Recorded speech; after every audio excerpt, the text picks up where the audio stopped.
Hello friends. आज का जो हमारा ये वीडियो है ये पार्ट 2 है स्टेनो क्वेश्चन से रिलेटेड। जो क्वेश्चंस हमारे upcoming MP high court P exam में आने वाले हैं, तो कुछ इंपॉर्टेंट क्वेश्चंस हैं स्टेनो से रिलेटेड। चलिए फिर स्टार्ट करते हैं। सबसे पहले देखते हैं इसे इसमें हमसे ये पूछा है consonant L is written in dash written after S K. After S K हम एल को किस पोजीशन में ले आते हैं? तो इसका आंसर ये है कि आफ्टर एस के बाद हम हमेशा इसको डाउनवर्ड लिखते हैं एल को। एस का सर्कल बनाए, फिर के बनाए, फिर डाउनवर्ड एल बना दिए, जिससे कि इजीली हम आउटलाइंस बना सके स्पीड में, एक फ्लो में बन सके आउटलाइंस। नेक्स्ट देखते हैं prefix intro is represented by double length consonant. Prefix मैंने लास्ट वीडियो में बताया था, अगर आपने नहीं देखा तो ज़रूर देखिएगा पार्ट 1। प्रीफिक्स वो होते हैं जहाँ पे हम कुछ वर्ड्स को एडजॉइंट करते हैं। जैसे इंट्रो एक वर्ड है प्रीफिक्स में। इंट्रो के लिए हम इंट्रो के लिए हम क्या करेंगे, एन को डबल कर देंगे और डी के साथ सन का बुक बढ़ा देंगे, तो ये हो जाएगा इंट्रोडक्शन। सपोज इंट्रोडक्शन एक वर्ड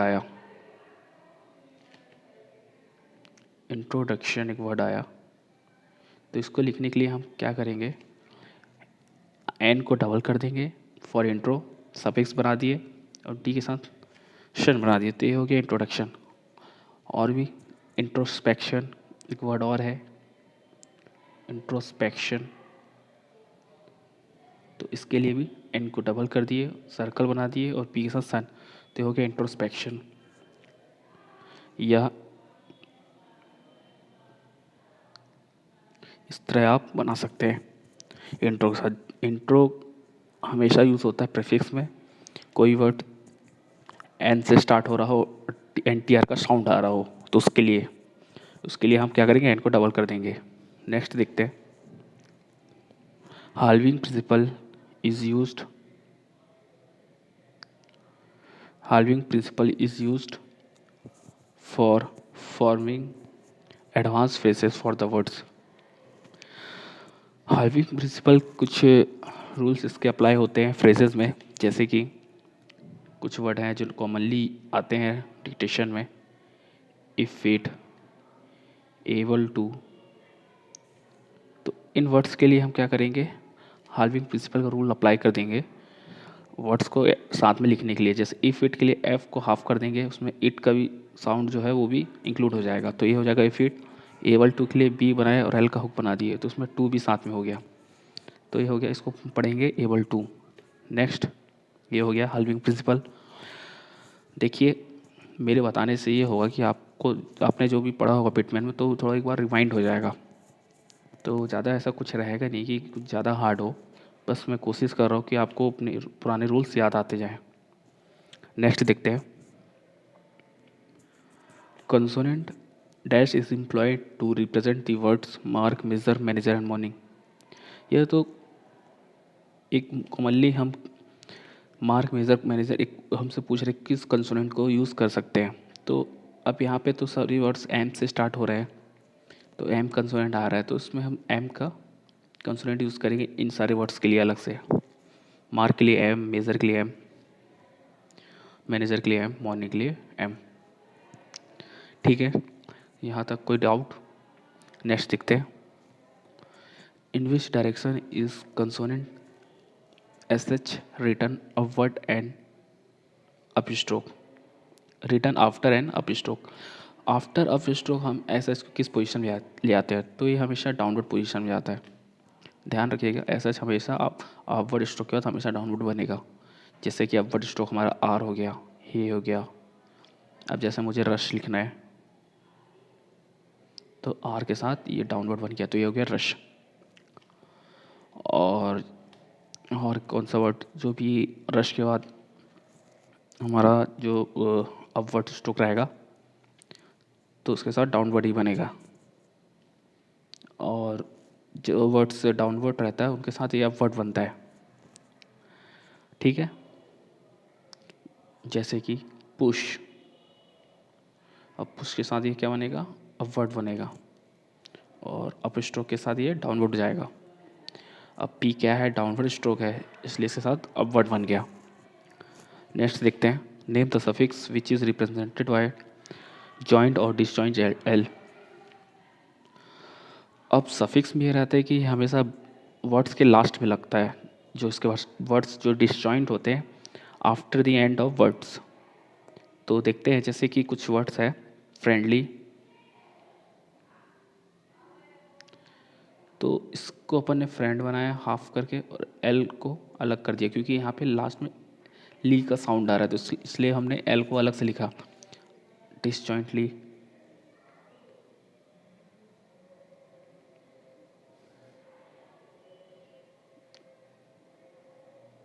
डिसजॉइंटली, डिसजॉइंट, और एल को अलग कर दिया क्योंकि यहाँ पे ली का साउंड आ रहा है। ठीक है, नेक्स्ट देखते हैं, enlist the words which are represented by small circles in forming advance phrases. इसमें हमसे ये पूछ रहा है कि हम स्मॉल सर्कल को किस तरह यूज़ करते हैं एज अ फ्रेजेस। जैसे सर्कल का तो बहुत ही कॉमनली यूज़ होता है स्टेनो में एज अ फ्रेजेस, जैसे इट हैज़ बीन के लिए इट बनाया, फिर एस का सर्कल, हैज़ के लिए बीन, फिर विच हैज़ बीन, और इट इज़ नॉट। तो इसलिए कॉमन वर्ड्स कॉमनली ये सर्कल यूज़ किया जाता है फ्रेजेस के लिए, तो याद रखिएगा ये सारे वर्ड्स रहेंगे। नेक्स्ट देखते हैं, for which words S and shun hook use forming advance phrases. देखिए सन का यूज़ किया जाता है हमेशा फॉर कंसिडरेशन के साथ, टेकन इनटू कंसिडरेशन के साथ। तो ये फ्रेजेस में मोस्टली यूज़ होता है वर्ड के साथ, taken into consideration, for consideration, और फर्दर कंसिडरेशन। तो ये सब वर्ड्स के साथ शन का हुक यूज़ होता है कंसिडरेशन के लिए। ठीक है, एज अ फ्रेजेस। नेक्स्ट देखते हैं, which words are represented by consonant J in writing intersection. मैंने कल ही बताया था इंटरसेक्शन उस लास्ट वीडियो में कि इंटरसेक्शन क्या होता है। इंटरसेक्शन वो होता है जो वर्ड एक रिप्रेजेंट करता है एक पर्टिकुलर वर्ड्स को, जैसे बी हो गया हमारा बैंक को, बैंकमेंट को, पी हो गया हमारा, और पर हो गया हमारा प्रोफेसर के लिए, टी हो गया अटेंशन के लिए, चे हो गया चांसरी के लिए। तो चे के लिए बोल रहा, तो यहाँ चे किसको रिप्रेजेंट करता है, चांसरी को करता है। ठीक है, चलिए फिर नेक्स्ट देखते हैं। चलिए नेक्स्ट क्वेश्चन देखते हैं, 3 things are required of an efficient personal secretary stenographer. तो इसका आंसर है पहला, number A, stenography office routine and personal quality. Next देखते हैं, the consonant are composed of straight lines and curves. Number 20 का answer है straight line and curves. The consonant are composed of straight lines and curves. Next देखते हैं, an open sound as distinguished from a consonant is called. Consonant से क्या अलग है हमारा, vowels, distinguish है वोवल्स। एंड नेक्स्ट देखते हैं, an open sound as distinguished from a consonant is called 2 in 1 syllable। इसका आंसर है नंबर बी। नेक्स्ट देखते हैं, short hand outlines of frequency occurring words are called as. Number C, grammalogues. इसका answer है ग्रामोलॉग्स, जो बार बार frequency के साथ occur होते हैं ये वर्ड्स। नेक्स्ट देखते हैं, semi circle W is used in the beginning. In the beginning कैसे यूज़ होता है, तो इसका आंसर है number A, before K G K M and R up and down when not preceded by vowel. जब कभी कोई वॉवल ना रहे स्टार्टिंग में, तो ये हमेशा स्टार्टिंग में बनता है डब्लू, के गे के साथ, एम के साथ और आर के साथ, अप एंड डाउन। नेक्स्ट देखते हैं, next, the alternative form for representation of consonant S and Z is. Answer है ए, बाय अ स्मॉल सर्कल। इसको अल्टरनेटिव क्या है एस एंड जेड का? एक स्मॉल सर्कल जो हम मीडियली यूज़ कर सकते हैं जब कभी ये साउंड आए एस का एस का और जेड का। नेक्स्ट लिखते हैं, the circle S is written, क्या हुआ, इनसाइड कर्व्स। सर्कल एस कहाँ हम लिखते हैं? Inside the curve. जैसे जैसे हमने एफ के साथ जो कर्व स्ट्रोक हमारा एन को बना के और सर्कल बना दिया। जैसे फैंस लिखना था तो एफ बनाया, फिर एन, फिर एस का सर्कल बना दिया उसी में, तो ये हो गया इनसाइड कर्व्स। नेक्स्ट देखते हैं, which of the following is not a type of page margin. इसका आंसर डी है, टॉप। एफ और V hooks is never attach to final F और V stroke is followed by a vowel. देखो F और V कभी hook ये साथ में कभी अटैच नहीं होगा जब ये फॉलोड करेगा बॉल को लास्ट में, इसलिए इसका आंसर ए है। नेक्स्ट देखते हैं, S T loop is represented inside the curve. ये भी इनसाइड द कर्व रिप्रेजेंट होगा। जैसे फेस्ट है, एफ के साथ एस टी बन गया, या नेक्स्ट है तो एन के साथ एस टी बना दिया लूप, ठीक है, तो इनसाइड द कर्व्स बनेगा ये।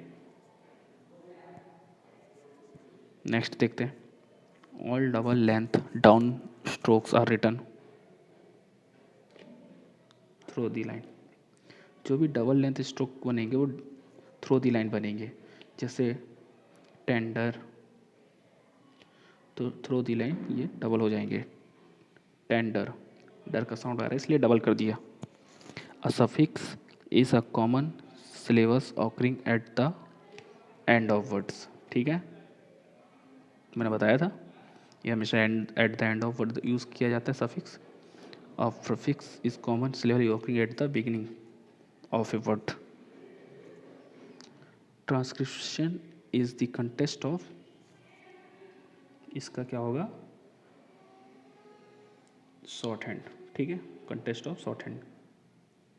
Can the S W circle we use with stroke W, कर सकते हैं?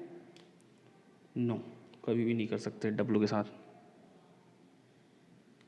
The stroke S H when hook for L is written upward, हमेशा ही अपवर्ड बनेगा। एल के साथ हमेशा एस एच क्या बनेगा, अपवर्ड बनेगा, इस प्रकार।